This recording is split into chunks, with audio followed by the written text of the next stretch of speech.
will most likely be done with as of August. And now we see Cambridge Analytica on the ground. And for those who don't know what that means, I'm going to let you explain what they do. And we've been hearing now for a couple of months, herd immunity by summer. And there are some who are arguing that he is going to have an election before November, because if he wins, then that paves the road for ascension to the WTO. So many things to consider, C. Allen. So many things to consider. So, first of all, explain to the people who are Cambridge Analytica and why you think it's important that they are now on the ground in the Bahamas. And welcome back to the show.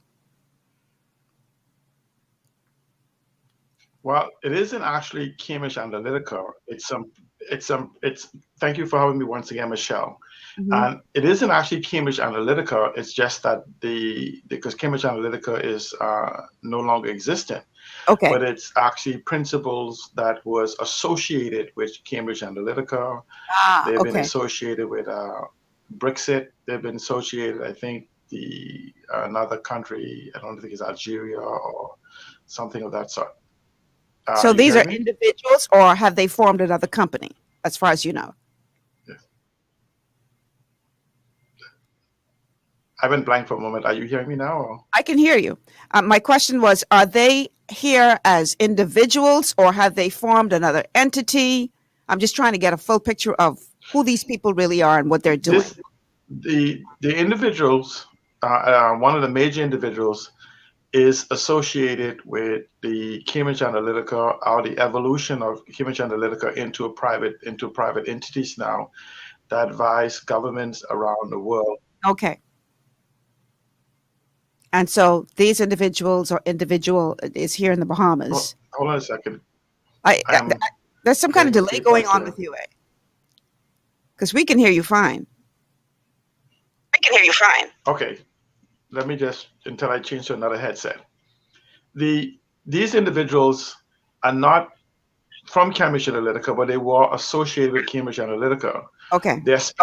Their specialty, since their last boot with Cambridge Analytica, for people who don't understand, some of these individuals are not foreign to the Bahamas. They've been here pre-Cambridge Analytica. A lot of people may not even realize that Cambridge Analytica can essentially be claimed to came out of a UK firm that specialized in data. Okay. So around 2016, a billionaire that supported Donald Trump took this behavioral science company to combine it with a data company, and that's how Cambridge Analytica was born. For the bequest of the Donald Trump campaign. So this is actually an evolution of using data in politics that came out of Barack Obama. You know, a lot of people may not understand. What's the guy, Romney, that ran against Barack Obama had a group of technologists. I think they call it a program, OCA. And Barack Obama then formed their own digital company I think it's called Wahal or whatever, the one horn whale, which happens to be the only predator of AUKUS. And so as you know, Barack Obama digital team beat them. So technology became an integral part of how campaigns are run, and more essentially Barack Obama in the second term. So the people around the world began to take notice on how data and analytics and behavioral science is used to influence election. In fact, this is where the whole concept of Cambridge Analytica, recognizing they formed a company called Cambridge Analytica, and they brought together some of the better minds in this, which formed Cambridge Analytica, and they began to harvest data from various social media platforms, with Facebook being the most prominent, where they supposedly only have been able to utilize Facebook platform as opposed to retrieve and harvest the information from Facebook profiles. And so they had access to these millions and tens of millions of voters, and they knew all of their behavioral influences, what they like, what they don't like, their political positions, their position on gay rights, their position on religion. They know everything, and so they began to sort through and begin to do what's called targeted messaging. More, it's called micro targeting. So essentially, after Donald Trump went, that broke, and Facebook went on the defense and start basically reducing their API, the actual connection that the people used to use to connect to their network and utilize the data. And so what Facebook did was they began to separate people. And as Cambridge Analytica came under scrutiny from the US government and other countries around the world, what they did was they disbanded based on partly of a whistleblower. So as they disbanded, these individuals taking their expertise has went out and formed their own private consulting companies. Okay. They didn't disappear out of the firm. One of those companies is now in the Bahamas, and he was seen on Grand Bahama by myself with a permanent leadership of the FNM. And the only reason when you look at the rate that this individual charges, and by the day, by the week, or by the month, or even as a consultancy, is for an election thing. You don't, if an election is sometimes 6 months away, a year away from now, you don't pay the type of money per day to have this individual sit around and drink coffee. You call them in when you're in the last moments of preparation or campaign for execution of what is called micro-targeting type election campaign. And so the mere fact that this individual didn't need to come here to walk around, to have access to the data that is necessary. So in essence, he's like myself when it comes to data. Sometimes you have to see firsthand the landscape to which you will be addressing. Some of the issues you can't be told about it. You must be able to see it, be immersed in it. Because when you are now in a campaign mode, you are in what is called a deep state of thought. And you can't be guessing at what you're doing. So you then have to become immersed. So my assumption is the fact that the individuals was here and all of the happenings that's around town could only mean that preparation is being made for an election. Now, I don't want people to understand that this is not the first time preparation has been made for an election. This, I think, would be the third time preparation has been made for an early election. One was to prevent an election of last November, where they were weighing the option, but because of internal politics, that was only a kill switch to prevent Hubert Alexander Minnis from being removed. Then came the option as we moved into the newer year, which was that was a kill switch that ran from November till January of the year.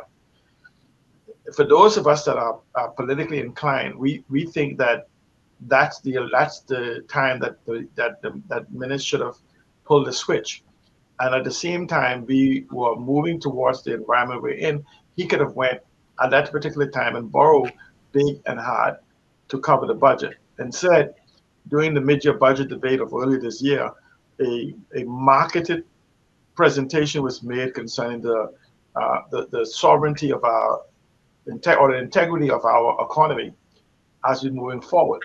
And so, for those of us that watch, it was, and based on the movements again, that date was moved, that decision was made to delay, that we were moving towards an election before the secret is revealed of the financial category 6 hurricane that we were in. Because essentially, we knew that the budget was the midterm budget was make believe.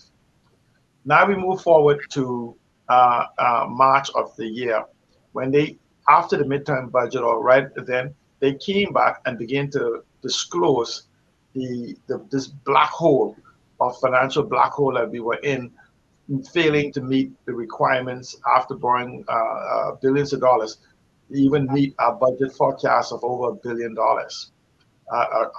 Shortfall of almost $1 billion shortfall. And that was only 9 months into the year.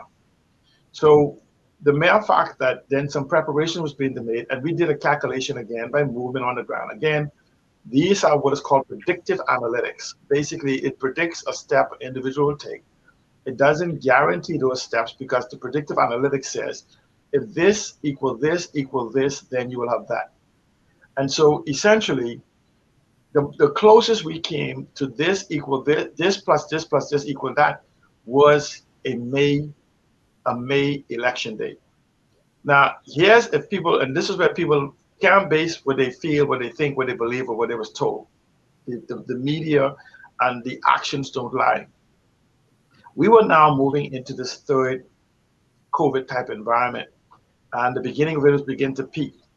And the House of Assembly was about to move into what is called a dead budget period, meaning that you must table the budget by a particular date, or you must have. So you are moving into this date where you have to where you add the date that you have to have the budget, which was the 23rd or 24th of May. I don't remember the exact date. But then if you want to have an election, you must have 3 to 4 weeks before that. So that moves us back into April. And so essentially we started to watch April with keen eyes because we were predicting that there's no way that you can bring a budget considering the deficit that is there, plus the debt of the economy for almost 1 year, flatline. This is no tourists was coming. Zero tourists was coming to this island, except for a few people who was maybe passing through in boats. So essentially we said that this budget is going to be a fiscal black hole.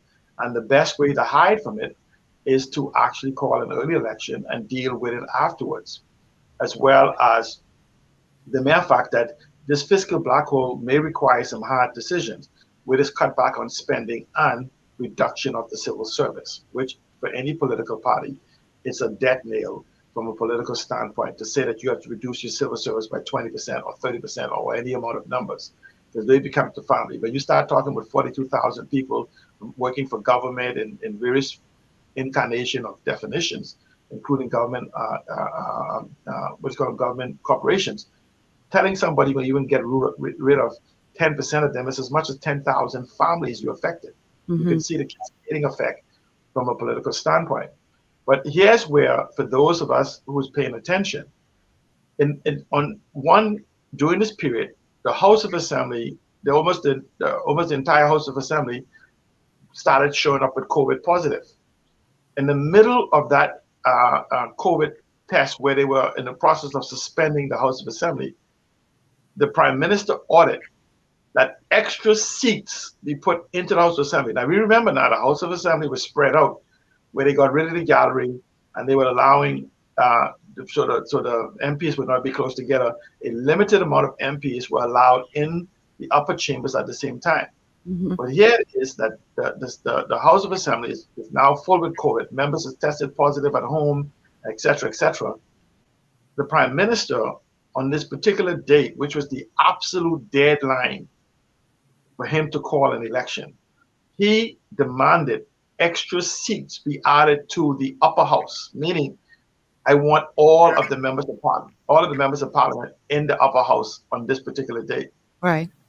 And that's when Hudson Moultrie got wind of the fact that he had recommended that the house be suspended or until they deal with the COVID issue and treated and fumigated, that they were still going to have the meeting.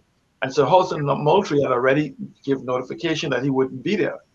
But he did show up that on this particular date, and he took control of the House of Assembly, chastised the Prime Minister, and without an opportunity for the Prime Minister or others to speak as he walked out, he shut down the House of Assembly. So in essence, by shutting it down that date, that became the last date that the Prime Minister could have used to call an election and still meet the tabling of the budget after the election date. And so that basically moved him now into having to table a budget.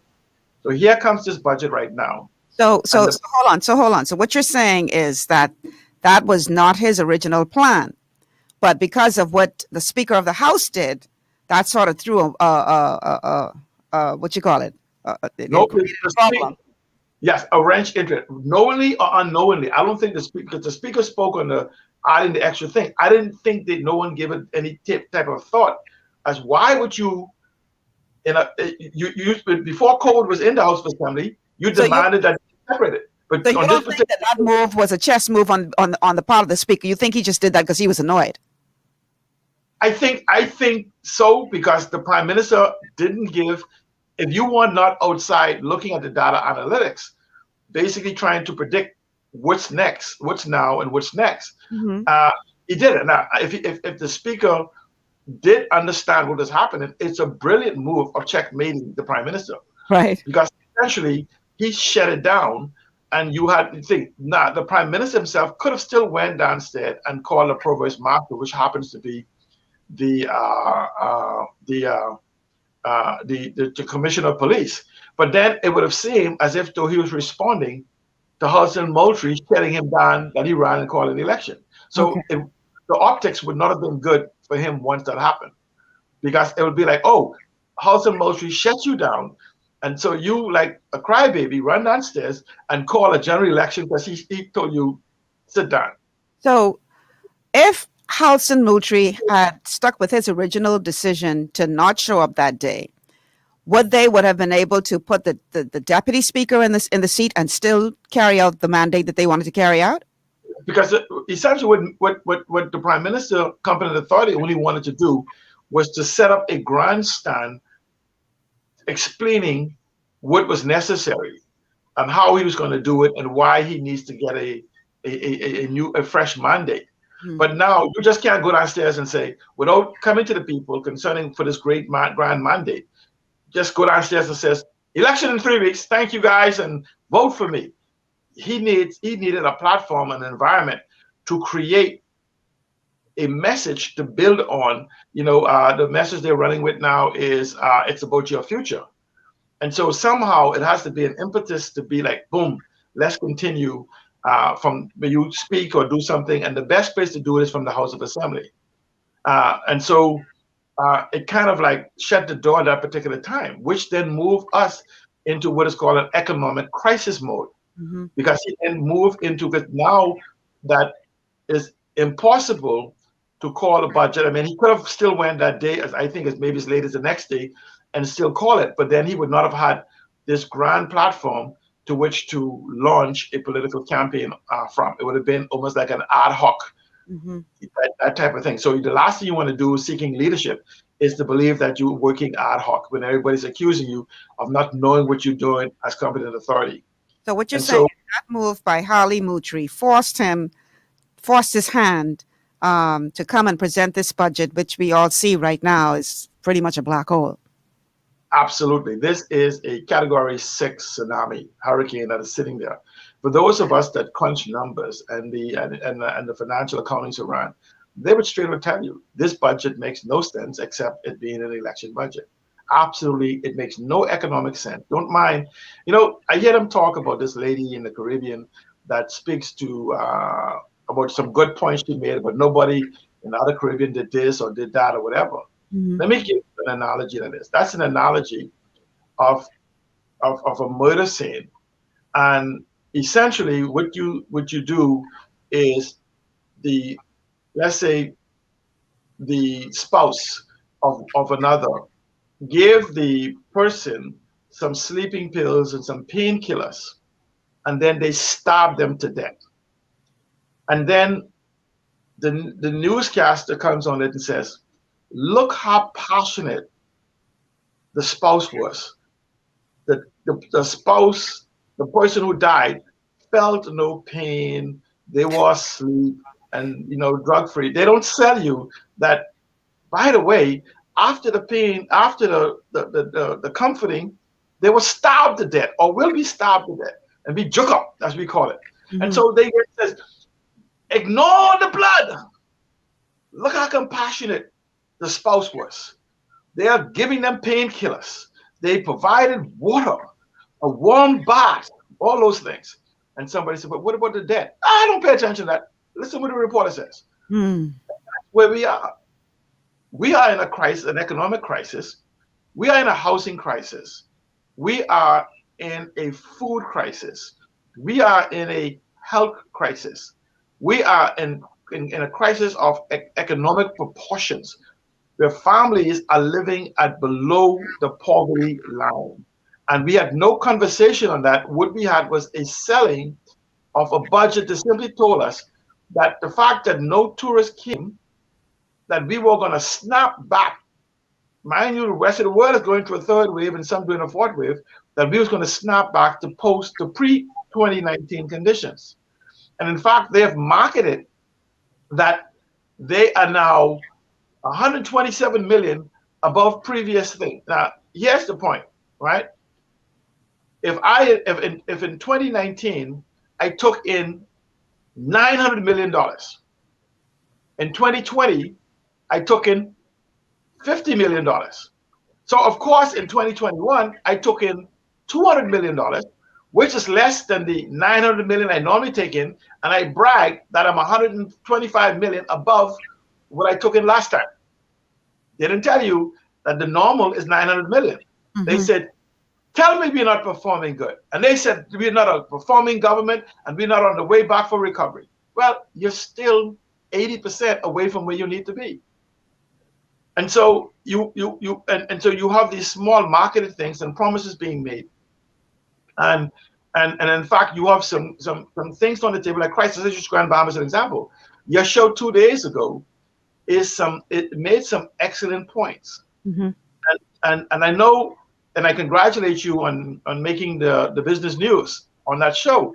Yeah, I saw that. Right. But there's some other points in there that was made, some things that is not said unless you understand the data. Mm-hmm. Your guest said that RCL has been trying for 5 years to acquire to build this harbor. But to build a harbor also is required some concessions to be given on the existing harbor. And the same thing is applied to the hotel. Now, what one must understand, your guest relationship to the Grand Bahama Port Authority and the supposed law firm that represents RCL. Okay. Put a pin in that right there. It's 11:33. I was supposed to take a break 3 minutes ago. So before you go deep there, let's stick a pin right there. I want you to remember that thought. Right. And then we're going to take this break. And then on the other side of the break, we're going to let you finish the thought and then bring it into perspective as to what we're talking about today, these political chess games we see going on in this country. This is a chess game of, this is something else. If you watch and interpret and understand what is going on, all of the various parties and movements, and this is a serious chess game, y'all, of epic proportions. But you got to be woke to see what's going on. And who better to help us to unravel all of this but C. Alan Johnson. So we're going to talk about that point with Mr. Kerry Leonard on the other side of the break. But we are going to take a quick break, and when we come back, we'll continue with the show Political Chess Games here on GPS. Stay with us.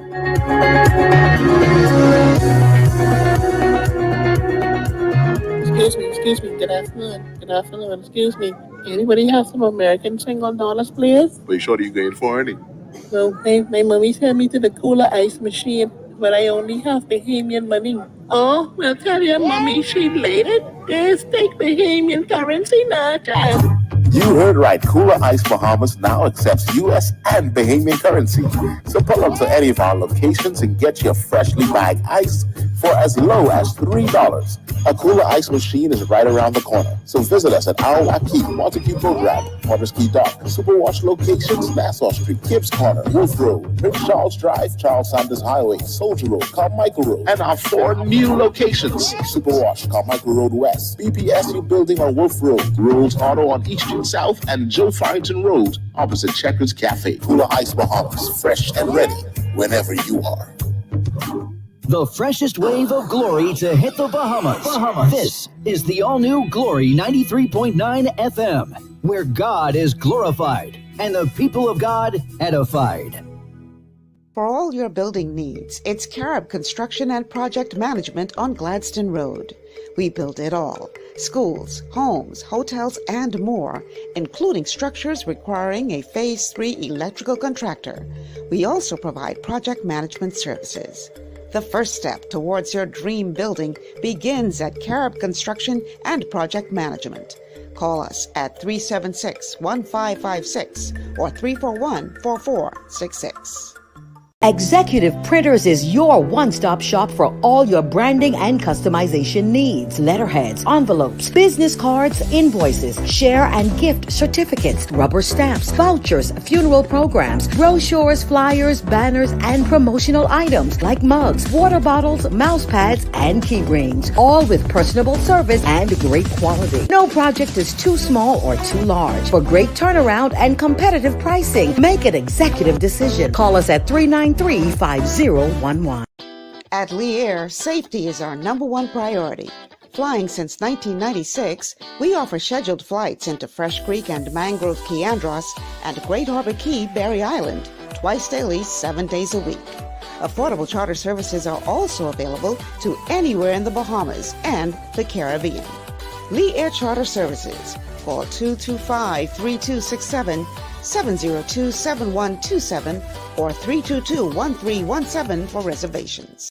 Your body's immune system is under constant pressure from things like stress, lack of exercise, and toxins in the environment.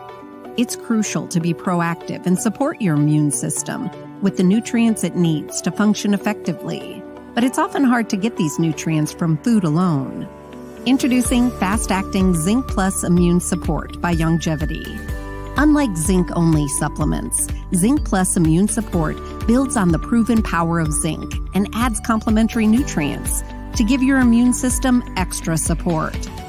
Vitamin D helps balance the effects of zinc, while our proprietary blend of natural fruit and root extracts provides the extra help your immune system needs to work against daily stressors. And we've included Youngevity's exclusive plant-derived minerals to give your body the minerals it needs but can't get from food alone. And because Zinc Plus Immune Support is delivered in a great-tasting sugar-free berry-flavored lozenge, it encourages quicker absorption of all these nutrients into your body. Zinc Plus Immune Support.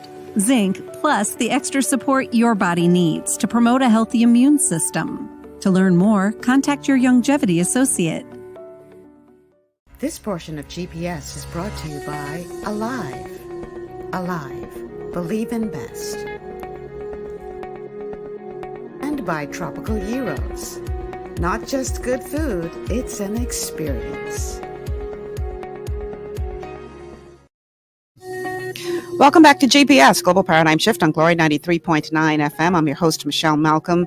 My guest today is C. Alan Johnson. We are discussing political chess games, talking about the political landscape in which we find ourselves, as we know that election is somewhere on the horizon, but some argue it's very close. Others say we got till next year, you all need to relax. So C. Alan Johnson and I are talking about this political chess game that we see going on and what it means for us. Now, before we go to the thing, to your point that you started to make about Carrie Leonard, I want to read a couple of these comments. So Adrian Mott. Adrian says, I'm waiting for it to come up. Okay, this is a bit slow for me today. Is it up, Delton? Because it's frozen on my end. It's not up. Okay, we're having some issues with the internet speed here today. So I am unable to pull that up right now. See, Alan, let's move on to your point, and then once this starts to move again, I'll come back to that point. Okay. This point is just to make is to close a point, because what I want people to understand is some promises has been made concerning the economic revitalization and rebuilding of Grand Bahama. Mm-hmm. Why I'm bringing up the point for that show, because it was an excellent show that talked about a number of issues facing Grand Bahama.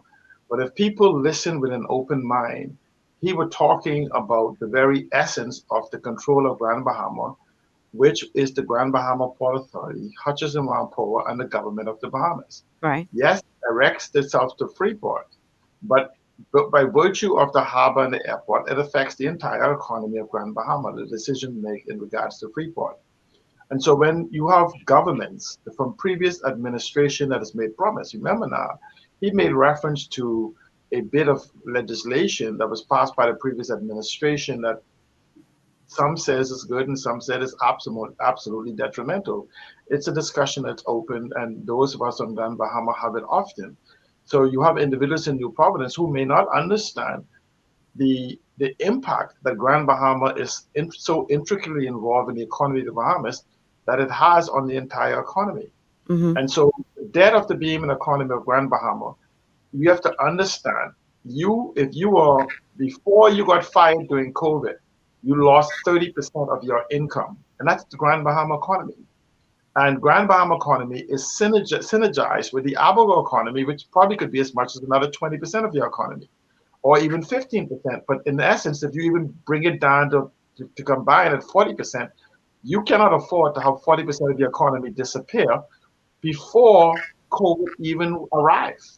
And this is why when you begin to look at the numbers, you begin to become suspect, because Grand Bahama nor Abaco has been rebuilt. And now your promises has been made concerning the rebuild of Grand Bahama.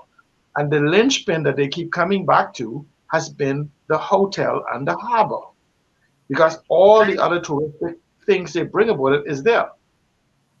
Mr. Kerry Leonard, through association with the law firm that, if I'm not mistaken, may be the firm that represents RCL. And at minimum, they were the ones that were instrumental in bringing RCL from East Grand Bahama into Freeport. So I would venture, regardless of even without this association, he has inside information concerning the whole relationship of RCL, Hutchison Whampoa, and the Grand Bahama Port Authority. Remembering, he was their in-house counsel for a number of years, and his current legal partnership, Mr. Frederick Smith, was counsel to and one of the greatest adversaries against the Port Authority. And so there's no, in the top 5 competent people on the Grand Bahama Port Authority, put in the top 10, Kerry Leonard,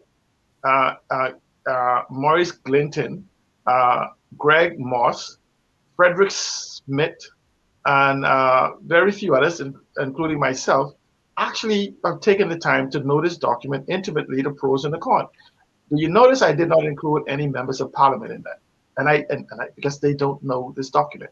They don't know how it's functioned. They don't know what it does and what it works. So when you begin to come to the fact that the entire economic revitalization of Grand Bahama pre this Effingham administration had directly ties to what RCL would do with this so-called harbor. And he went in to explain to you the number of years that, if you listen to him, the years that he explained that RCL was waiting for approval extended pre this administration.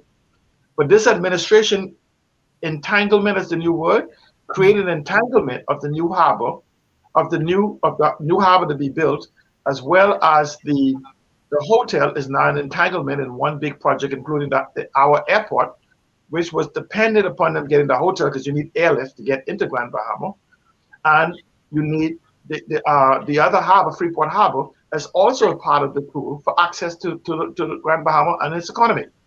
So, in essence, the only thing we have now on Grand Bahama is the existing harbor, which is in constructive control of Hutchison Whampoa. So I understand, even if you understand the first vision of Grand Bahama of being a transshipment port, that requires air, land, and water. And so if you were to, and the agreement of Hutchison coming into Grand Bahama was directly related to the 3 of those things. And so Hutchison essentially has now divested himself of the air, because the hotel don't count because they was forced into that, but they have not given up the harbor or control of the land. So anyone wanting to do any type of business, and the fact that Hutchison has a disassociation environment with the Grand Bahama Port Authority for a number of reasons, that's a whole other show in Grand Bahama, they are now holding 2 of the 3 trump cards. And the government of the Bahamas had the opportunity, with them breaking the promise of the hotel and breaking the promise of the airport, to simply say, we want all the cards back. And they didn't. Now let's get back in context of the political games. Yeah. The economics of Grand Bahama requires something to happen. This is 5 seats. This is directly tied into the economy of the Bahamas, for the rebuilding of the economy. The promise has been made concerning this hotel being open and the harbor being built. So if you listen to someone like Mr. Kerry Leonard that has intimate knowledge, not just intimate knowledge, but he does data just like myself. For those of us in Grand Bahama, we don't depend on Grand Bahama for data. We depend on the Bahamas for data, and we depend on the global marketplace for data. And if you listen to what he said, you could take from that without the harbor entering into ownership or arrangements with RCL, there will be no new harbor, or there will be no sale of this hotel. That's a fact. So now let's come back to New Providence on what happened to Mr. Toby Smith. RCL is took an economic beating during this COVID environment. They bled billions of dollars. They need revenue. They have a projected growth building on top of the pre-2019 that they anticipated that they would grow by some 3 million or 4 million and bringing up to 10 million to the Bahamas, and hence the new harbor.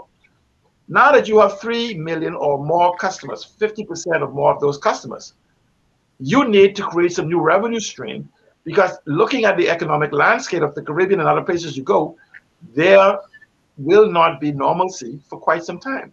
Well, that puts their project on Paradise Island as a priority because it becomes a cash cow. You already brought them in an all-inclusive hotel. They want to experience the beach.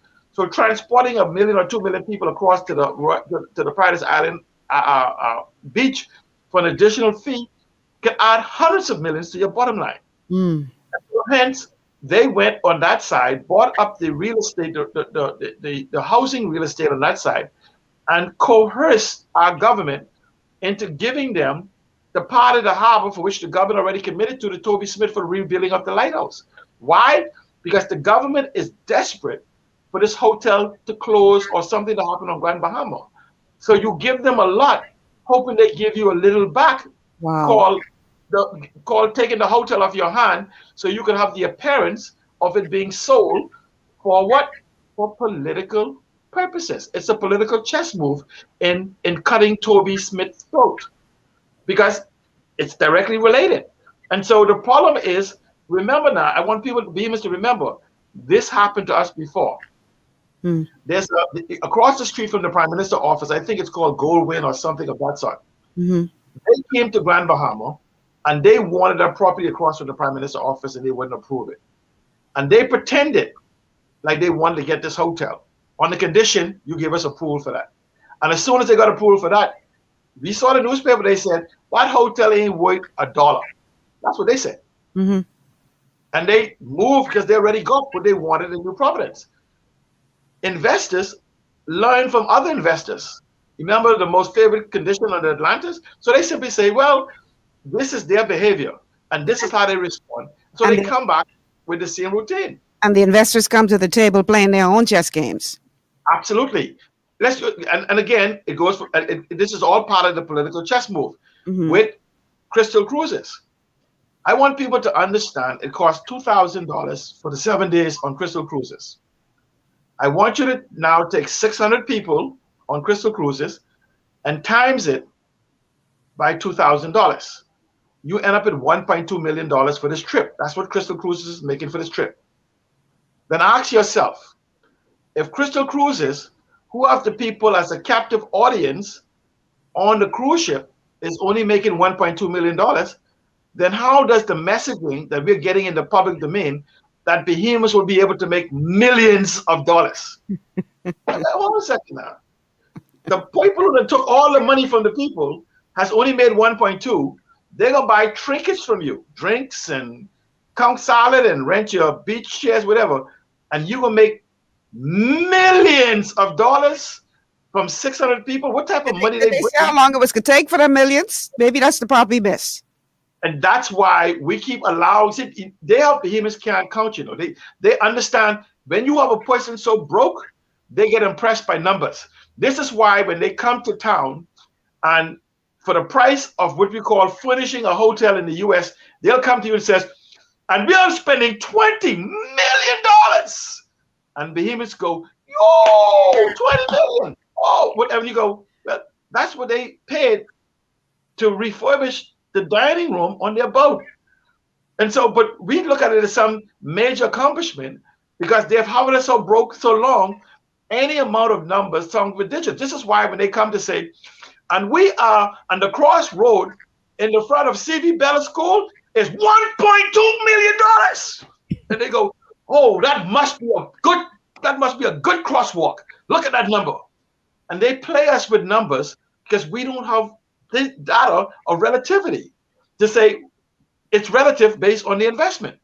And so they've been marketing to us a facade as if though the economy is turning around, but yet 50% or more of 80% actually, if you go by the Chimas and other people, of businesses has shut down or has no intention of reopening. So where's the new jobs coming from? So essentially, we are now in this black hole, and this is why one would have to assume that we came in and pretended. Remind you, we've been shut down for a whole year, deficit out the window. So we came back with a budget to say everything is back to normal. So we're going to make the same $3 billion we need. Mind you, our expense for the COVID, according to the Prime Minister, is in the hundreds of millions of dollars. If we're still in the COVID lockdown environment, so that means we still have hundreds of millions in additional to our budget that we need, but yet we came up with the same type of budget, and yet we did not have the sinkhole of a deficit. They simply say deficit will be about the same as last year. Well, when we predicted the deficit of last year of $1.2 billion, we didn't know about COVID. COVID shut us down to zero for the whole period. So how did they then still have an input of the $3 billion that was needed? Notice that we had zero tourists, zero everything, zero practically spending. Everybody is out of work, but they still made, according to them, almost $2 billion in revenue. It's a miracle, okay? And so you have to then believe that this budget is nothing but smoke and mirrors to get them to a point. Here's the problem, though. It can't be a one-year point, because if the economy doesn't return to normal, and you must then subsidize our economy that we spend $250 million a year to exist, then you must say, if we're borrowing $1 billion, that gives us about 4 months. And if you bring in whatever revenue we take in, then that can add another month or two at the most. But let's throw in there another aspect of this political game, and too often we forget. A promise was made and assured by the competent authority Prime Minister that there will be an F&M convention in November. In the early of the year, he promised them. He says, we will. And the chairman came and promised. The convention was something he's avoiding for challenge to his leadership. Mm-hmm. So let's put it at the end of November for the deadline. So, but we have the 3 months or so of revenue. Mind you, that $1.2 billion must also cover shortage from the last year in bills they didn't pay. Mm. So we got about 4 to 5 months, best condition. Okay, add 5 months to the month from 7. So that means you have July, August, September, October, November. That means we at net zero. You're not going to have no election during the date. You don't want to come back in January and says, everything we told you was a fantasy, because that's the mid-year budget debate. So that means if you want to beat a convention, November 30th is your deadline to have a poll, because you don't want to go into the Christmas holiday. And especially after a Christmas holiday, if everybody is broke and the kids you have no Christmas present and the MPs don't have no ham and turkey and other things to give out, they barely had any last year. Now, ask yourself the fact, and these all of these are narratives that build on top of each other. Members of Parliament and aspirants of other political party has been on the campaign trail for at least 3 months or longer. Mm-hmm. The Prime Minister, after the budget debate, has decided to take a 3+ month vacation.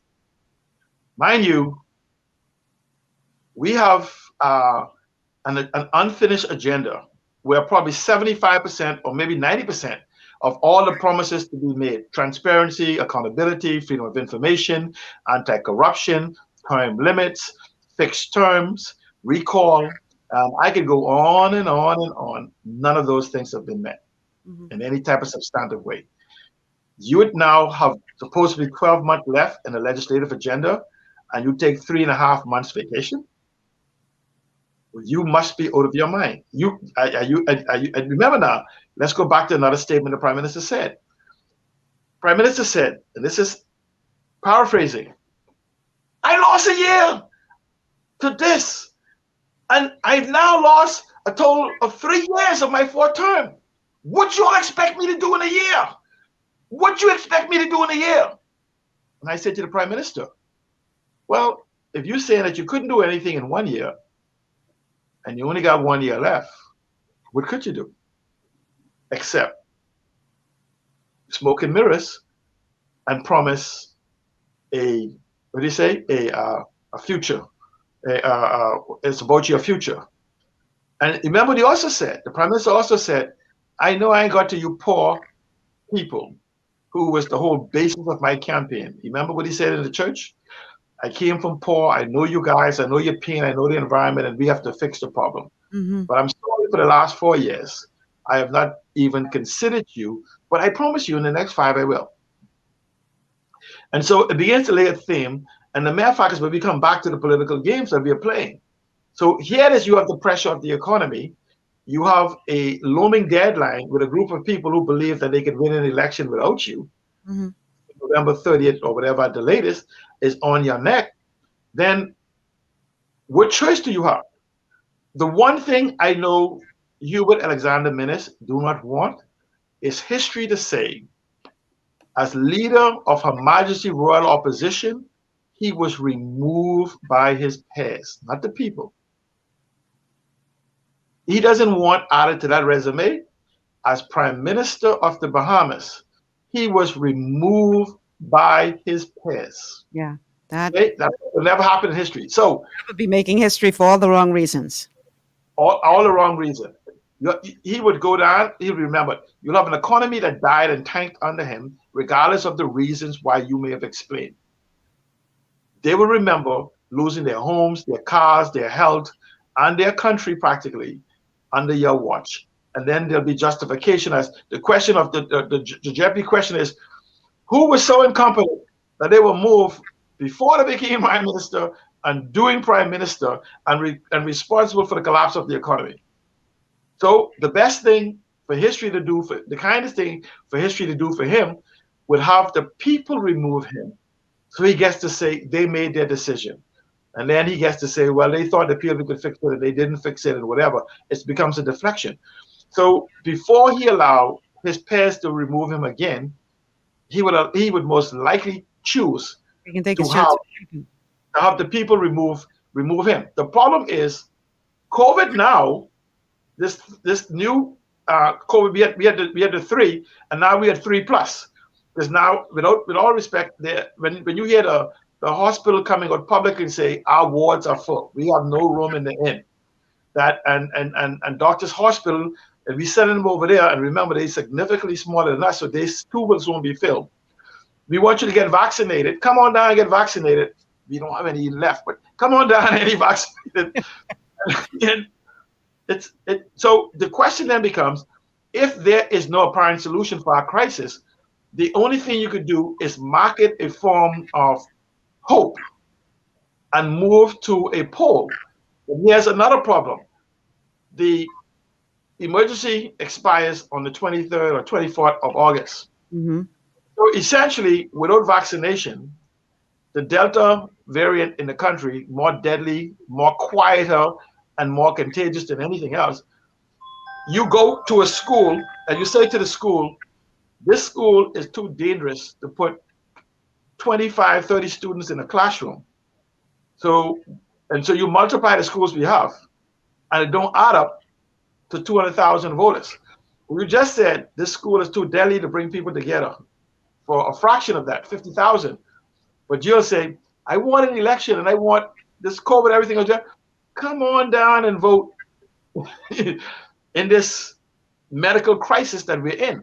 But the Minister of Health, nor the competent authority, is not saying any of this. But if you listen to the medical experts, including Dr. Sands, I haven't heard from Dr. Regis for a moment, but because she's not going to lie, she has an international reputation to protect. So it makes sense to keep her hidden. And what's the doctor name that's on vacation? I meant living in Washington, D.C. or somewhere, Maryland. And and you have Dr. Sands speaking, the physicians or whatever, the doctor in charge of physicians, the nurses speaking of incapable of the environment to work in. All of these things are playing, and no solution has been done. And 18 months into this pandemic, we have no medical strategy to resolve the crisis we're in, to exist without the emergency. So one has to assume that he wants the emergency to expire, because understand this, either on May, when they left away for their 3+ months vacation, either a deliberate act happened or a level of incompetence which has been displayed before. So you can't say it never been displayed, because they walked out and suspended Parliament till September 22nd or 23rd, whatever that Wednesday is, and they never made mention of, until they were questioned by the media on what happens on the 24th. Now, I want people to go back to our show on this station, the last one we did with Gibbs. We said that this will not go past August. He will simply let it expire. Mm-hmm. And we said it right on the show that this cannot go because the economics will not allow it. And there's going to have to be a decision made that he may have to let some people die so the rest can live. And the economics is we are at an economic point. But the political leadership is looking for a way to go to an election. This is why he's literally bankrupting his members of parliament and his candidates, because they have to pay for all of these things. And no matter what they say, there's a concept of that if you're really a good candidate, people will follow you. But at the same time, you need water and food and all those different things to sustain them. You still have rent and cable and this, all those things. So they're burning through capital looking for an election date. So if Minnis, again, in his utterances, election isn't due till next year, which could be right up till August, none of these candidates are in any position to sustain it, unless, again, Minnis is a numbers man. I know, I've watched him, and he plays a numbers game. Unless Minnis has a strategy, having the public purse to come back later and support his candidate. Remember, at least 30 or more of his candidates are still in the employ of government. So they have a guaranteed income. It's the ones on the outside, especially the third parties. I put to you that the third parties can't make it past September. Most of them will disappear. And in fact, the DNA is on its way to doing that right now. And so essentially, because these other political parties, they will then you'll see the candidates in a cowbell just for you to know they're outside your house, just because they can't sustain the burn through of the spend that is going through, which again could be a political strategy. Bankrupt the parties. So even if you have to extend into New Year for the election and you could survive November, you will really have no opposition because they'll be hurt. The PLP then will have to go dig into some donors and spend, because a lot of people may not understand. Just go $1,000 a day for 180 days. Now do that by 39 candidates and understand what your spend will be. You already know that the minute you do that, those figures, all the third parties are gone. They disappear.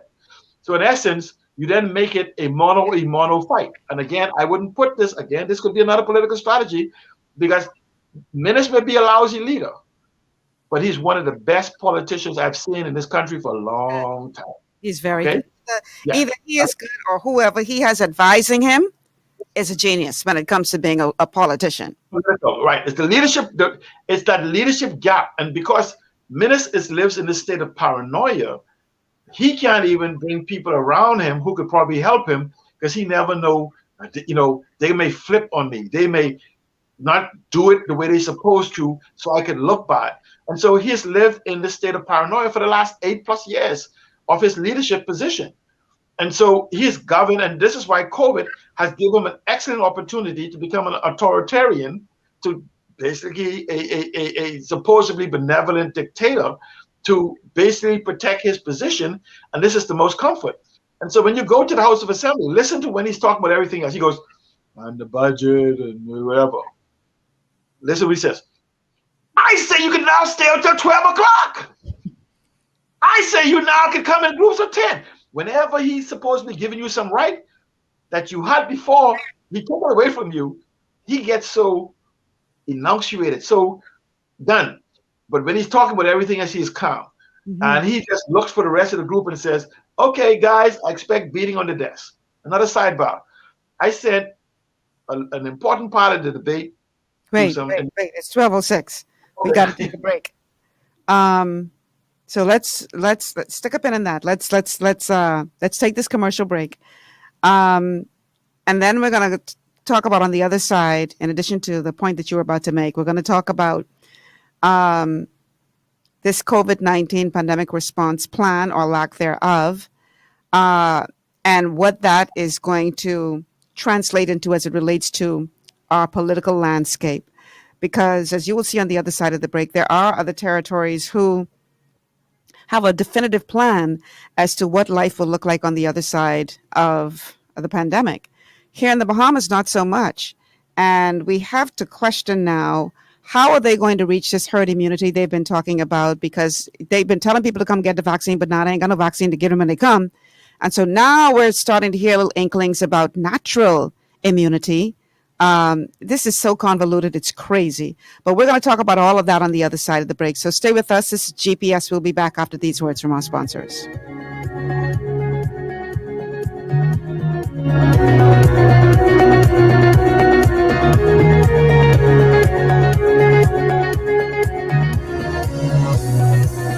Located on Carmichael Road, Divine Designs Hair Boutique is a haven for women and men looking for professional beauty services. Our state-of-the-art and contemporary equipment creates a relaxing ambiance for you to enjoy while we cater to you. Need a hairstylist? We cater to all types and textures of hair for care and styling. We even have a barber on duty. Need a nail tech? Our technicians provide a range of nail services, including the latest trends. Unwind in one of our massage chairs while you get your pedicure. With our reasonable rates, friendly staff, and over 20 years of experience, you will be in great hands. Call us at 823-1669 or 698-1025 to schedule your appointment. Want to be pampered? Want to be slayed? Let Divine Designs make your day.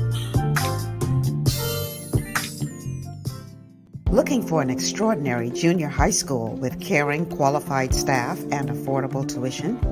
Then come visit us at Elite School of Excellence, an affiliate of First Step Academy. ABECA-focused and Ministry of Education approved, we foster discipline, integrity, and wisdom while molding our students for success. Call us at 341-8846 or stop by First Step Academy Schools on Fire Trail and Soldy Roads for more information. At the Shirley Street Plaza, you'll find Le Petit Gourmet, a small cafe that's big on flavor. Handcrafted delights made with love will not only please your palate, but feed your soul. Call us at 394-1251. 8 to 12 minutes is all it takes for a burglar to rob your home or business. Security Systems International provides professional and affordable solutions for both. Call 396-5000 for your customized quote. Gwen's Alterations provides professional services for all your tailoring needs, including face masks to keep you safe and in style. A stitch in time saves 9. So call us today at 393-6227. Escape from the city life to Bacon Air Beach Resort in Piratesville, Mayaguana. Relax in one of 16 air-conditioned rooms just steps away from the ocean. Enjoy scrumptious dishes in our waterfront dining room. Sip on a tropical cocktail, or if you must, stay connected with wireless internet. Nestled on one of the most beautiful beaches in the Bahamas, Bacon Air Beach Resort offers a unique vacation experience. For reservations, call 339-3726 or 463-0182. Your body's immune system is under constant pressure from things like stress, lack of exercise, and toxins in the environment. It's crucial to be proactive and support your immune system with the nutrients it needs to function effectively. But it's often hard to get these nutrients from food alone. Introducing fast-acting Zinc Plus Immune Support by Youngevity. Unlike zinc-only supplements, Zinc Plus Immune Support builds on the proven power of zinc and adds complementary nutrients to give your immune system extra support. Vitamin D helps balance the effects of zinc, while our proprietary blend of natural fruit and root extracts provides the extra help your immune system needs to work against daily stressors. And we've included Youngevity's exclusive plant-derived minerals to give your body the minerals it needs, but can't get from food alone. And because Zinc Plus Immune Support is delivered in a great-tasting, sugar-free, berry-flavored lozenge, it encourages quicker absorption of all these nutrients into your body. Zinc Plus Immune Support. Zinc plus the extra support your body needs to promote a healthy immune system. To learn more, contact your Youngevity associate. This portion of GPS is brought to you by Easy Car Sales, home of the electric vehicle. Visit easy242.com and free yourself from gas.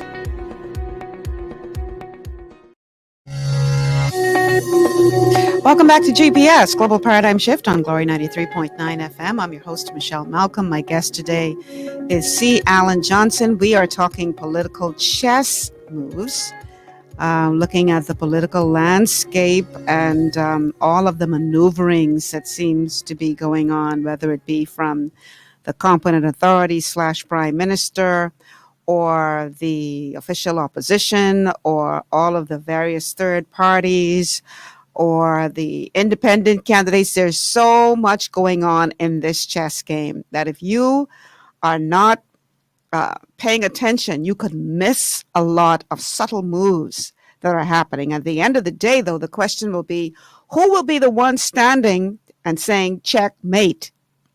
Because I dare say that whoever that is, the future of our country, the future of our nation is on the balance.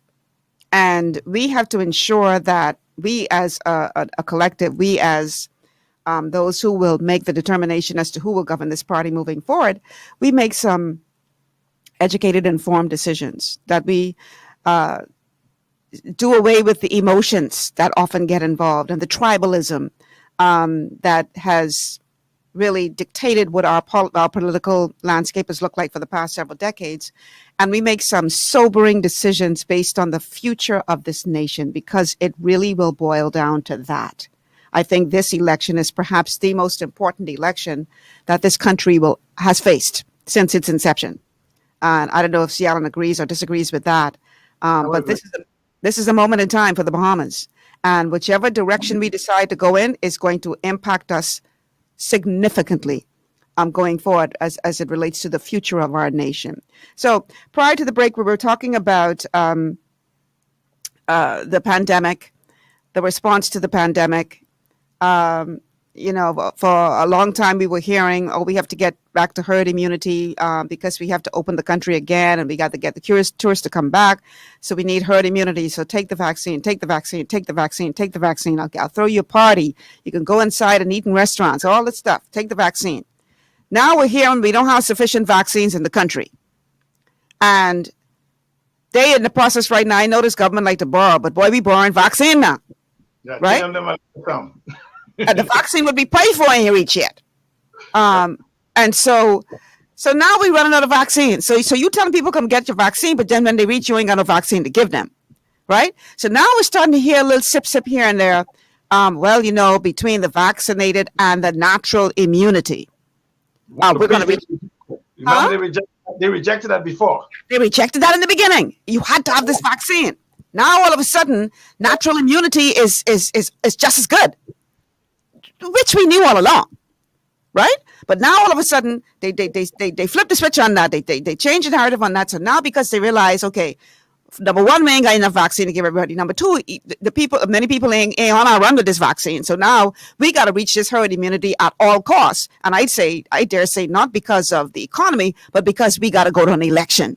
And absolutely. I can justify you having people in the thousands on the park in their red and yellow and green shade, rah, rah, rah, rah, shaking the pom-pom if COVID's still floating around and we don't have herd immunity. So now you got to figure out a way to fix this so that you can justify what you need to do to go to this next election. The problem is there doesn't seem to be a definitive plan. I was very shocked to hear weeks ago that they had stopped contact tracing for all intents and purposes. In the beginning of the fight against COVID, there was all this, talking about the plan and all this kind of stuff. I think that's when Del Regis was in charge and things seemed to be running well. And then she left it all. It's like all hell break loose.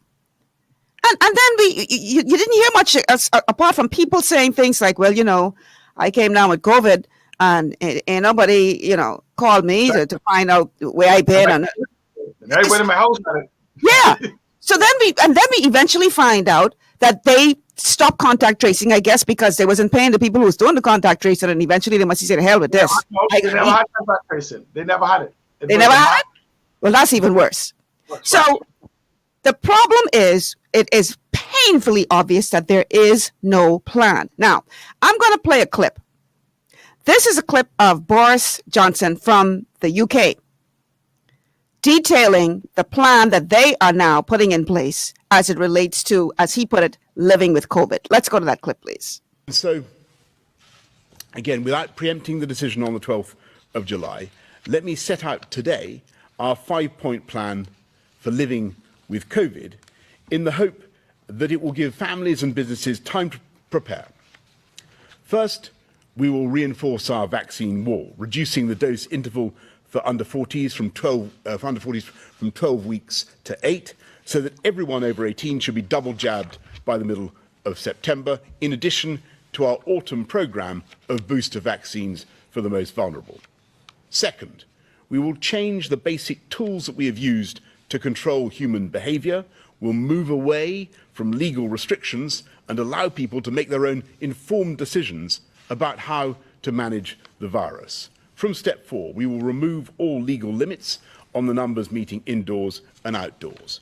We will allow all businesses to reopen, including nightclubs. We will lift the limit on named visitors to care homes and on numbers of people attending concerts, theatre and sports events. We will end the 1 metre plus rule on social distancing and the legal obligation to wear a face covering, although guidance will suggest where you might choose to do so, especially when cases are rising and where you come into contact with people you don't normally meet in enclosed spaces, such as obviously crowded public transport. It will no longer be necessary for government to instruct people to work from home, so employers will be able to start planning a safe return to the workplace. There will be no COVID certificate required as a condition of entry to any venue or event, although businesses and events can certainly make use of certification, and the NHS app gives you a COVID pass as one way to show your COVID status. Third, we will continue from step 4 to manage the virus with a test, trace and isolate system that is proportionate to the pandemic. You will have to self-isolate if you test positive or are told to do so by NHS Test and Trace.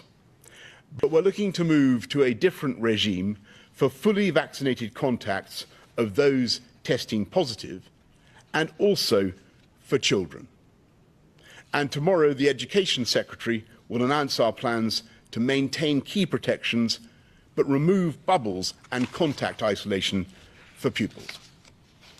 Fourth, from step 4, we will maintain our tough border controls, including the red list, and recognising the protection afforded by 2 doses of vaccine, we will work with the travel industry towards removing the need for fully vaccinated arrivals to isolate on return from an amber country, and the Transport Secretary will provide a further update later this week.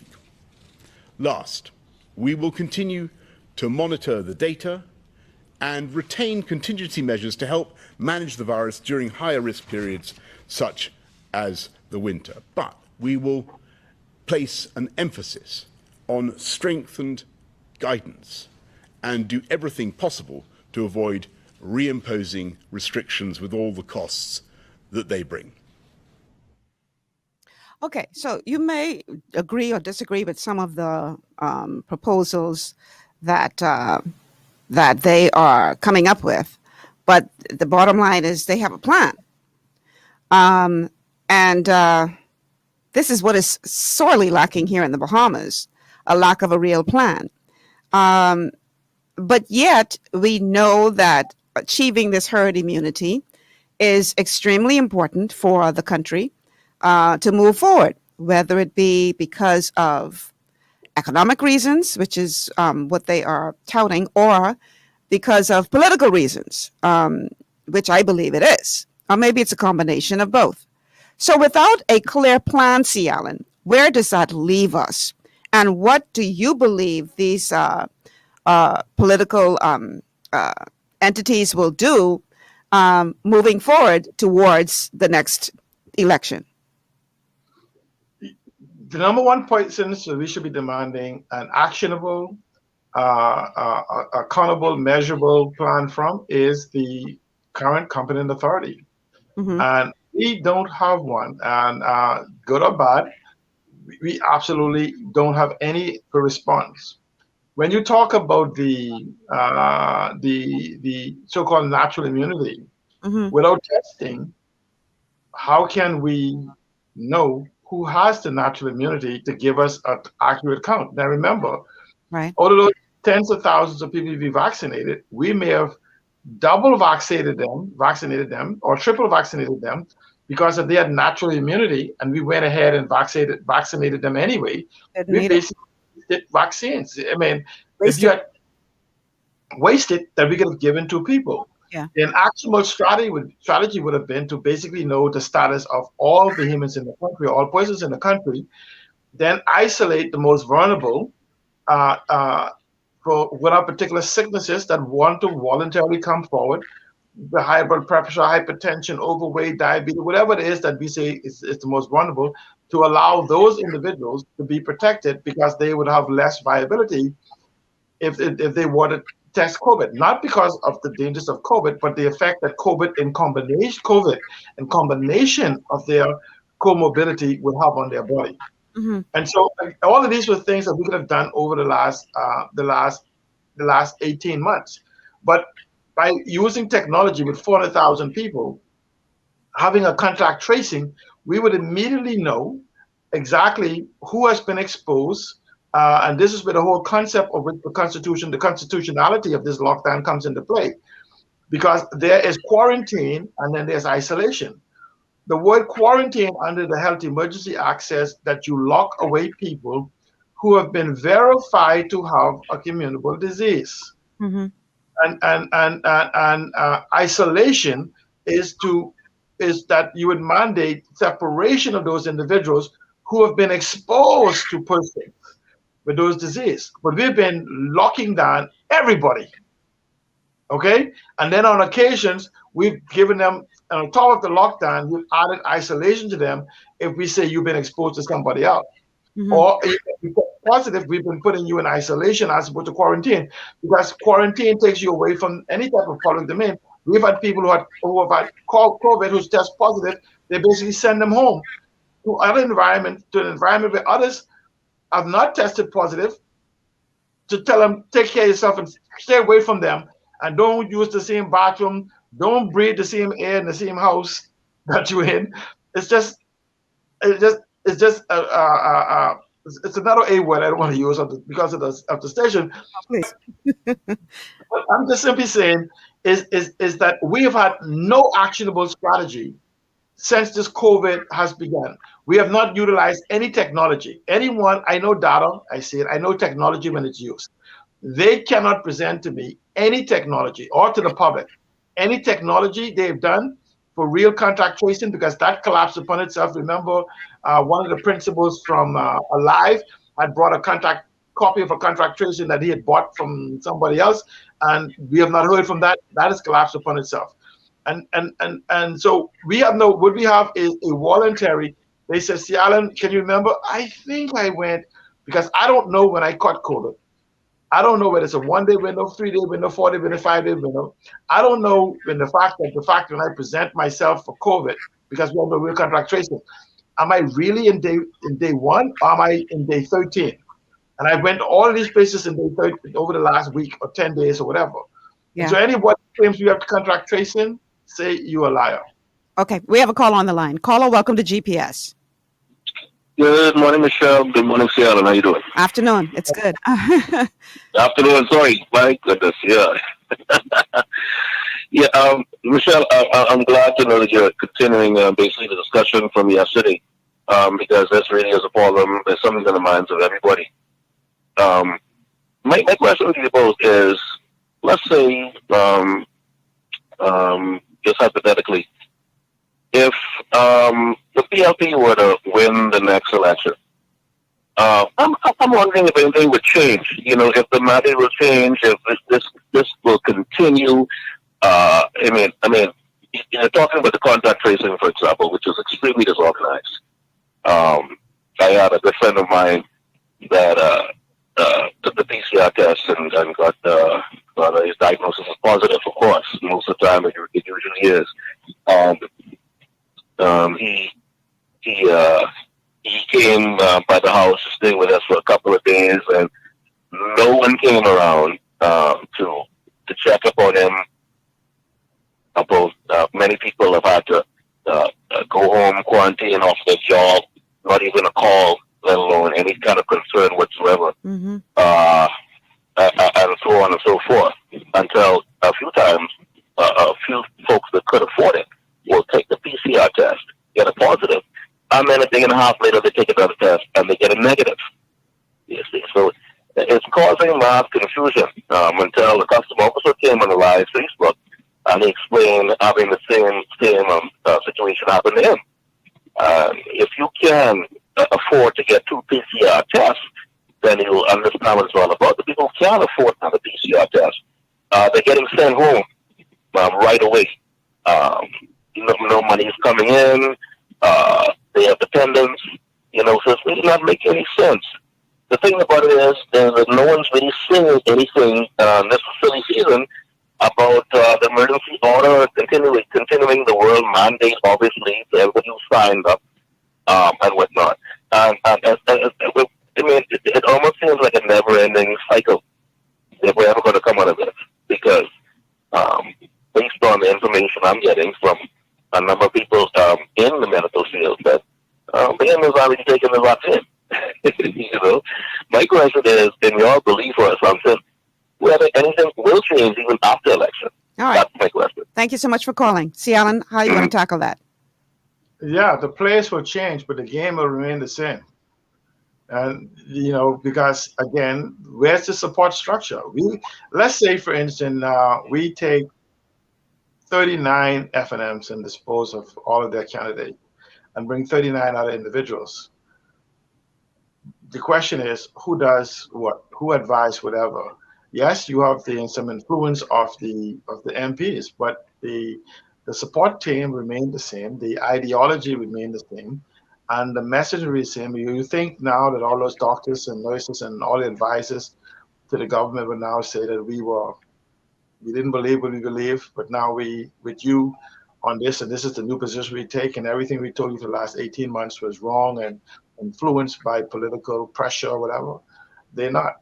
So they will try to maintain to some degree the storyline that they came out with.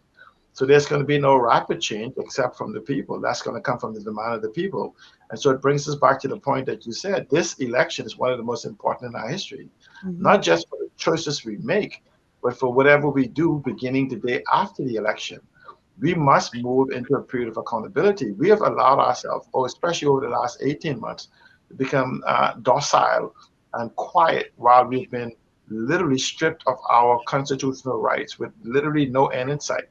Because the Prime Minister could, if at his whim, the competent authority before August 24th, go back to the Governor General and request another 6-month extension. And I'll say to you that if he cannot see a clear election date, he will call the House of Assembly back for a special session and get that extension crying. Now, mind you, we are in the height of this pandemic with about 45 days left. And anyone who would tell you that this variant of COVID is going to be going away in 45 days is in a state of delusion. So there's only 2 things that we can have, or actually 3. That within 45 days, he will bring in us a comprehensive strategy of how we will live with COVID. Don't hold your breath waiting for that one. Or he will call an election and if he wins, then try to figure out one, or let the other person come in and let them come up with their decision, or simply go back into another lockdown and keep us locked down for another 6 months while he try to find another pathway to an election. And so when you look at the fact that there's nothing on the ground to say that we have a comprehensive strategy for rebuilding the economy, for negating the impact of the housing crisis, definitely you notice, I want people another side thing for them to understand. You notice that he extended the feeding program until the end of September again. And it's been said that we don't have the resources, nor do we have the resources to continue with this so-called gifting to national NIB for continuation of paying people. And on top of that, you have the other things that we have done. So there's no money to maintain these things. So that means we will be hitting a wall. I want to lean to the fact that at the best opportunity, he would like a reset so that he'll have 5 years rather than 9 months. And that will come to an election. Or again, unless we have this marvelous strategy, bankrupt his opposition parties by maintaining an all alert concerning an election, which then gives him a stronger appeal if he could get into the party mindset of how Bahamas responds to electing leadership. Because we don't do thought, we do talk in our election of our leaders. And so, but we have to now begin to look at exactly what is going on. And I think this is the time and the opportunity for us, and we like to scream at Dr. Minnis, the competent authority and the Prime Minister. But you did not, only people in Kalani elected Dr. Minnis. You elected some members of parliament in your individual's constituency, more so for those that are sitting there, more so than the aspirants. But of both of them, you must begin to ask them. Ask them for individual answers as to what their input is going to be going forward. It cannot be that we are waiting on the competent authority to make the decision on how we're going to proceed, especially for those cabinet ministers who allow this facade to continue, that they are the collective competent authority and Minnis represents their opinion. Now, if you are part of the collective authority, called as competent authority, then why is it a number of your decisions and statements as cabinet ministers was directly in conflict before or after a position was taken by the competent authority? I mean, if you say collective, you made the decision, then collectively you should know what the decision is that has been made or was about to be made. And so I'm saying that this government is being governed by a one-man band from the hips. You know, just MSU, make stuff up as we go along. But for Bahamians, I'm telling you, the scariest thing is this facade is hiding the economic, this political games is hiding the economic storm that is at our borders. This economic storm is going to make Dorian and COVID seems like a walk in the park. My God. You know, and it's the reality that we have. And these are the questions that we have to be asked, because what we're doing is we have people playing political chess game. And with all due respect, right? If the opposition don't know the state of our economy, then they don't deserve to govern us.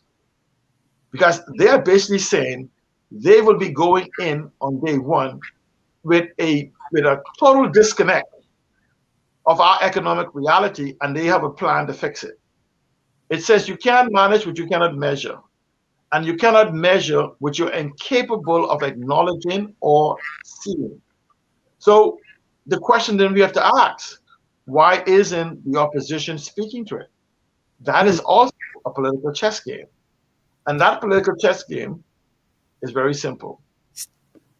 I'll hold for the break. Yeah, because we got to take a break.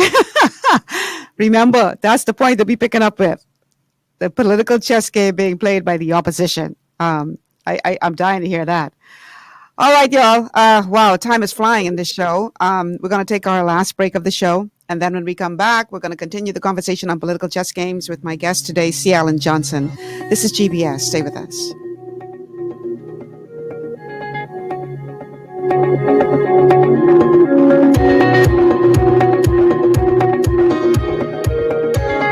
The freshest wave of glory to hit the Bahamas. This is the all-new Glory 93.9 FM, where God is glorified and the people of God edified.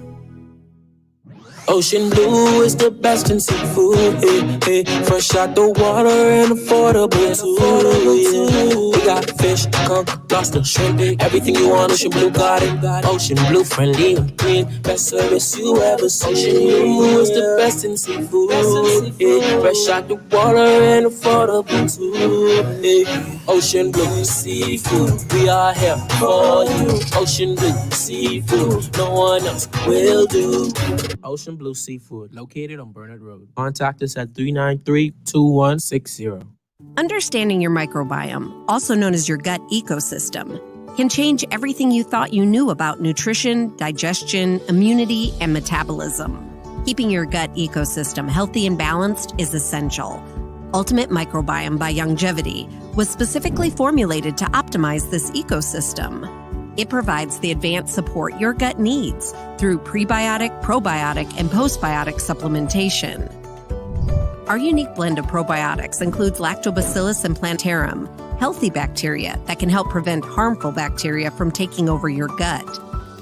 Increasing your gut's population of beneficial bacteria creates a more balanced gut microbiome, which has been shown to aid in weight loss, skin health, sleep, mood, and may even help with seasonal allergies. Ultimate Microbiome also promotes the production of postbiotics. Postbiotics are key to help regulate your gastrointestinal health. To enhance digestion, Digizyme Multi-Enzyme Complex, a blend of 5 specific enzymes, has been added to Ultimate Microbiome. It can help break down food so your body can better absorb nutrients. Plus, we've added our proprietary I-26 Hyperimmune Egg Powder to aid in the elimination of disease-causing gut bacteria and help your body balance its immune response. Ultimate Microbiome, the scientific, proprietary, and holistic approach to gut health that helps optimize your body's entire gut ecosystem. To learn more, contact your Youngevity associate. One of the things I love about the Mailboat is their relationship with Bahamas Air. I can earn travel points on my international freight and redeem them when I fly. For me, online shopping is easy with Mailboat's U.S. addresses and regular freight delivery to Nassau. Plus, I can always prepay customs and freight, and they always notify me when my package arrives. Yeah, a lot of people think the Mailboat is just for shipping, but they also offer a safe and secure storage facility at affordable rates, all in a central, convenient location.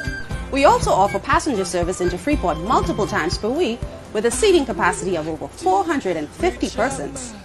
With family movies on large screens, one hot meal included, and on-board lounge for snacks and soft drinks. We're the Mailboat. We're bridging people, products, and places.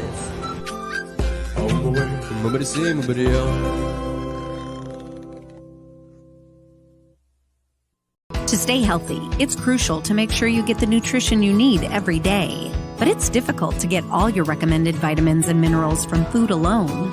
Even in the United States, 94% of people are deficient in at least one nutrient. Beyond Tangy Tangerine 2.0 by Youngevity is a simple, convenient, and affordable way to help your body get the essential nutrients it needs. It's an advanced plant-driven multivitamin mineral complex that contains certified organic whole foods, trace minerals, and antioxidants.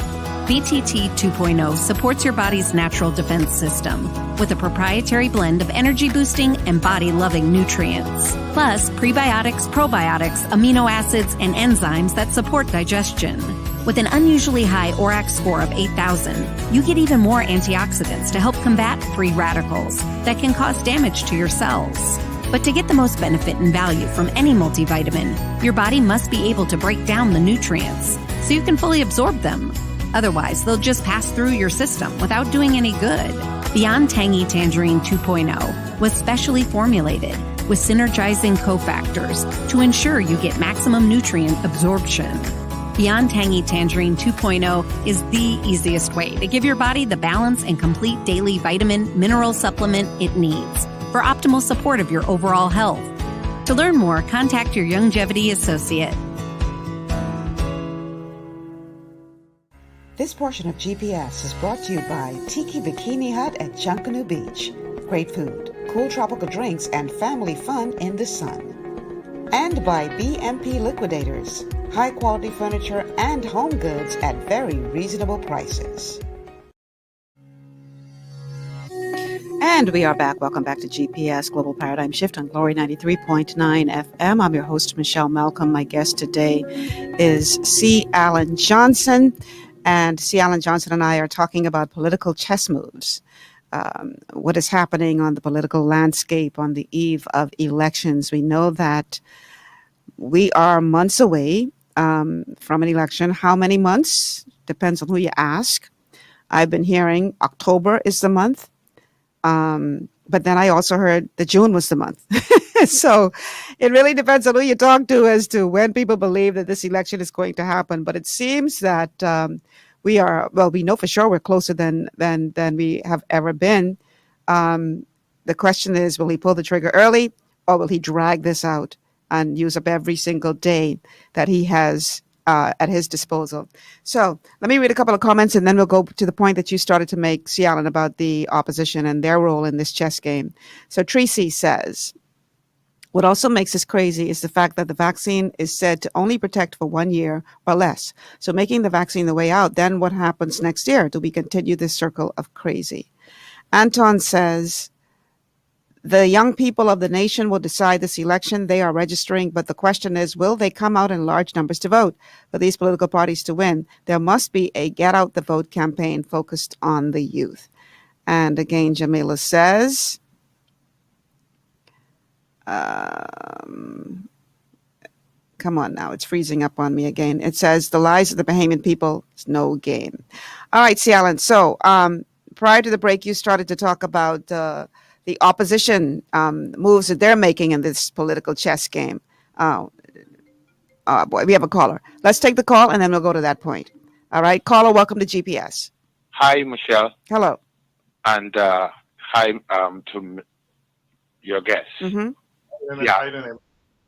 Everything cool, brother. Michelle, this amazing show.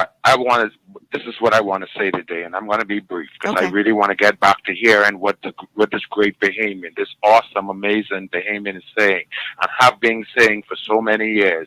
It's a shame. But anyway, this is what I want to say to my government. A feast is prepared for laughter, and this is what I want to say to the leader and those who will be running in the opposition. And wine makes life merry. This is what I want to say to the Bahamian people. When these two parties come to us, this is going to be our words. But money is the answer for everything. People keep quoting that, playing with us, playing with us, playing with us. We're the owners. We're the successors of these rock and islands and keys. You know how it go. The next verse say, do not curse the king, even in your thoughts, or curse the rich, even in your bedroom. For a bird of the air may carry your words, and a winged creature may report your speech. That's all I'm going to say today. My brother, let's get back to the show. Thank you, Michelle. Hey, and let's support this show. Big time. Thanks for calling, Amos. I'm not sure. No, I understand the context of the religious thing, but guess what? A boy don't have to carry no message. He can watch the show later tonight. Yeah, we ain't relying on the boy to take the message. In fact, I'll send him the link when I get off. I don't think you have to. Trust me. Wow. Get back to the opposition. Yes, please. And they keep asking me this so-called when does Minutes have? Let me just quickly in 60 seconds say everybody think it's 5 years from the election. It's not.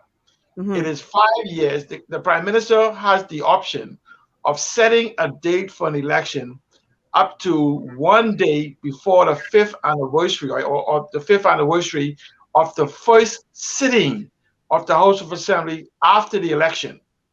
That didn't occur until the 23rd or 24th or 22nd of May, even though the election happened on May 10th. Mm-hmm. So the 5-year clock began at the first sitting of Parliament. Let's put it as the 23rd of May. So that clock began, that's when the clock began. So he has until the 23rd of May to set the date for the election. It doesn't have to be before then. So it can be up to 90 days away. So on the 22nd of May or 23rd of May of 2022, he can set the election for as late as August 22 of 2022. I just want people to understand it. Don't confuse that he has until May. He has until August. Why would it be unwise for him to stretch this out that long? Technically, he has to go into another budget. If this is smoke and mirrors, that one's going to just be pure mirrors so you can look at yourself because he won't have any smoke left to cover anything. Mm-hmm. And so I'm just wanting to understand. I can tell you why it won't make sense to go to another budget. But again, so you could bet that your election will be before May 10th of next year. If ands and buts. You could bet money on that, unless what they say, whom the God first destroyed before they drive mad. So unless he goes mad and continue on with this thing, but legally, in case an economic miracle happens and the economy is booming and everybody has 3 jobs and 2 cars and 1.5 houses, he has until August to call it. And if he doesn't call it by that last day, the Governor General then moves in to set the date, which will still be after May 23rd. The Governor General can set it from as little as 21 days to 90 days. Just for people to believe that that's not an absolute. But politically astuteness says, even if this is pushed into next year, he will call it before the next budget debate. So okay, so let's get to the opposition now and what moves. Yes, the opposition. Again, as I said, there's absolute, must be total ignorance, right? Or a form of intellectual deceit that's going on as part of a political strategy. Mm. So also the third parties, 99.9% of them, of the other alternative parties instead of the third, I would say to you, it's the arrogance of ignorance that's going on. Because if they knew about these things, or they have joined the official opposition in their political strategy, they're now following the leader as opposed to becoming leaders. And here's why. If you have this economic hole coming in, you have to understand that the opposition party is the control of the Public Accounts Committee that gives account for all finances. And they have some astute economists and accountants and other things as part of their team. So they must be following it just like I am. And they must know there's a $4 to $5 billion debt trap. Remember now, if no money comes into the Treasury, we have yet to table or put on our national debt a $4 to $5 billion. When we talk about this national debt, we don't include the pension and the $4 billion liability for the pension and that yet, and some other liabilities we have not included on that. Because what we do is we have been comfortable with being able to meet the pension payment on a monthly basis from the central fund. But the minute we can't meet that pension payment, that $4 to $5 billion or more national debt comes and falls on the table with the other debt. So we have some hidden debt all over this country that we have no idea that's about to come due when our economy can't sustain it. Now, remember now, a lot of these people who are now running again serve as cabinet ministers over the last 25 years. They know the true state of our economy. Mm. So the mere fact that they know how the game is played. C. Alan Johnson is leader of opposition. This is my position telling me the truth. The FNM knows that there's a budget deficit there, and they have no choice, but they have to fire 25% of you, and it's maybe as much as 50% of you over the next year. I want you to know that the economy is not going to reopen, and half of you we're going to be losing your home, your car is going to be repoed, and for those of you in private school, I suggest you get down to the public school as soon as possible so before the lines get too long. And I want you to know that that there's going to be a health crisis, and some of you have to die because we only got about 75 ventilators, and we expect to see 100 of you per day. So we're going to have to decide, we may have to come up with a lottery system or just go on which is best, who's closest to the relative that we know. Mm. That's the truth. But if you go on the podium and you say that, election night, you can be hearing no vote. No, right. They're going to say, well, you're saying there's no choice but to fire the people. So when you get there, you're going to be firing me too. Now, a political chess move is that if I'm leading in the polls to bring me into office, I remain silent because you say people like C. Alan Johnson and others is going to tell them. I'm not going to say yay or nay because the people then may ask me, are you going to fire me too? So you just be quiet and let the people assume they're going to do it. Then you come into office. So as you're coming into office, you step over the black hole. And once you're there, you turn around to the people and says, oh my goodness. We didn't know this bad. Yeah, look what the people left. Look at here. We didn't want to fire you, but the guy left us no choice. Yeah. They left us no choice. We didn't know we had to fire you until we reached. We didn't know that we didn't have enough money for medical care. Oh, pensioners, I'm sorry to let you know, it's going to be grits and butter because we didn't know that we will not be able to meet the pension fund. Yeah. And our guys, the blackouts, because we owe the power company, we can't pay them. You know, we're going to make candles duty free, you know? So let me ask you something. Say duty free candles. The emergence of all of these alternative parties. I can call them third because we got too many to be third. If you learn math, after 3 is 4, 5, 6, 7, 8, 9, 10. And we got a lot more than just one more party apart from the two major ones. So you've got all of these alternative options. People are calling for unity, for them to come together as one force. But, you know, I said to somebody the other day, God must be schizophrenic because I hear so much from people saying, God, tell them they can be prime minister. Actually, every single person who have led the alternative party, except for the PLP and the FNM, have directly said they were inspired by God. And I hope we don't go to that. God's schizophrenic and we know he ain't, or they just ain't here right. But I hope we don't follow that part of the Bible where we stone you to death. But the bottom line is, you got all these alternative parties, right? Who of the two major parties will benefit most from that? Technically, this is where the FNM needs the third parties to remain in, and the PLP needs the third parties to go away. Here's what it meant. And this is why you could almost be concerned that the some FNM supporters may be supporting some of these third parties. Because if there's only two choices on the table, okay, eggs or potatoes, and you have to choose, you're going to choose one. But if you give them a third choice, but even though that choice is limited, and I know I'm egged and they don't want egg, I don't want them choosing potatoes. So I'd much rather them have a third choice, which then gives me a stronger ability. If I can maintain a particular baseline of individuals, I can win. Remember, the Bahamas, the politics in the Bahamas is first across the post. It's 50% or whatever proportion plus one. So if it's a three-way race, it is 33% plus one person or whatever. So you only need to win by one vote. So the more people diluting those who oppose me, because remember, if I'm the FNM and anybody who's going to vote for this alternative party means they oppose me, I would much rather have them to have some other choice to vote against me. So you're diluting the vote, in other words. The opportunity for the opposition to win.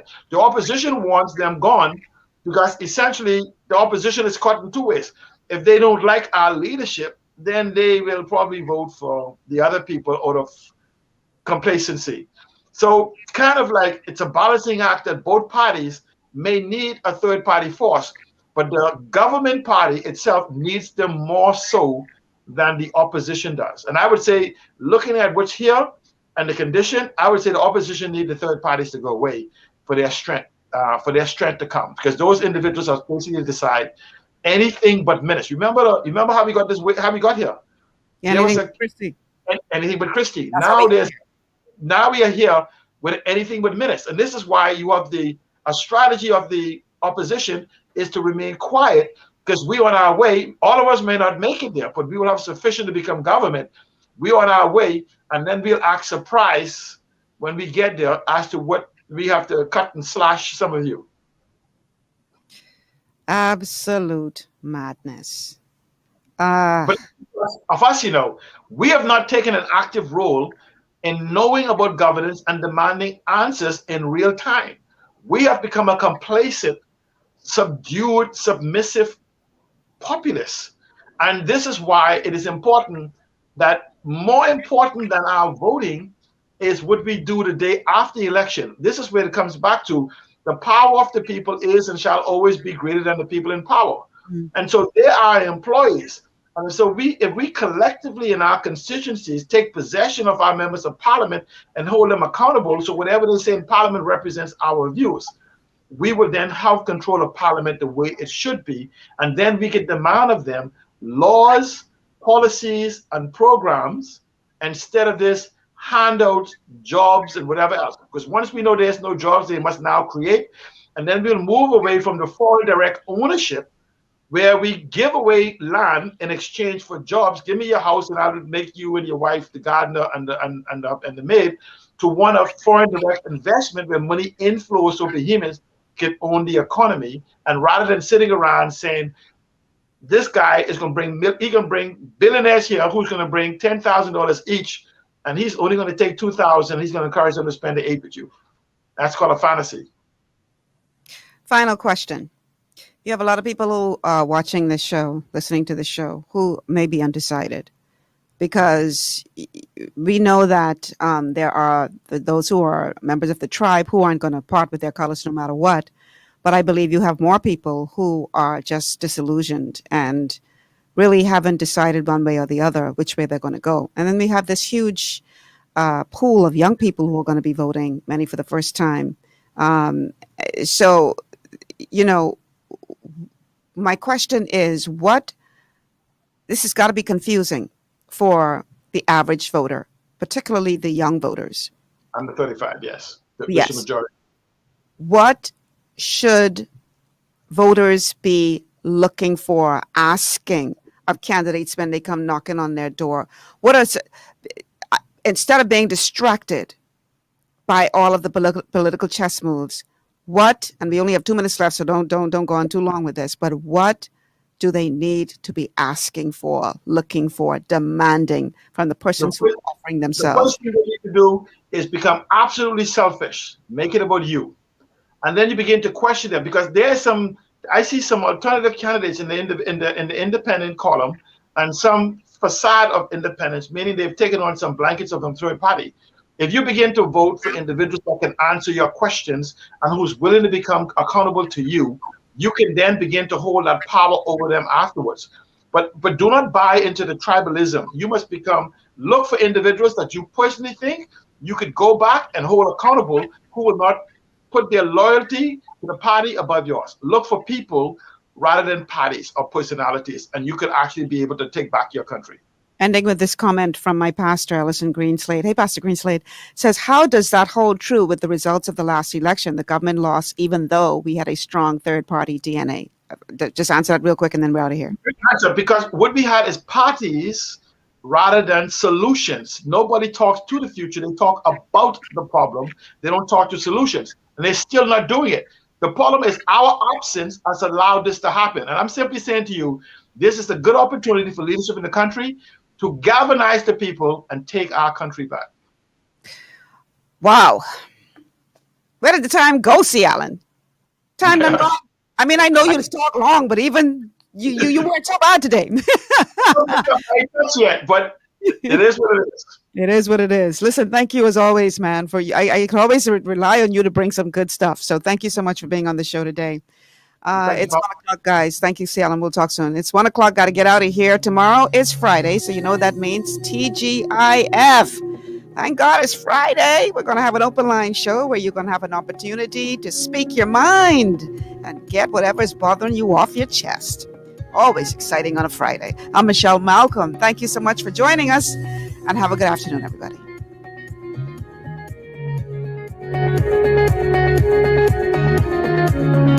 Thank you.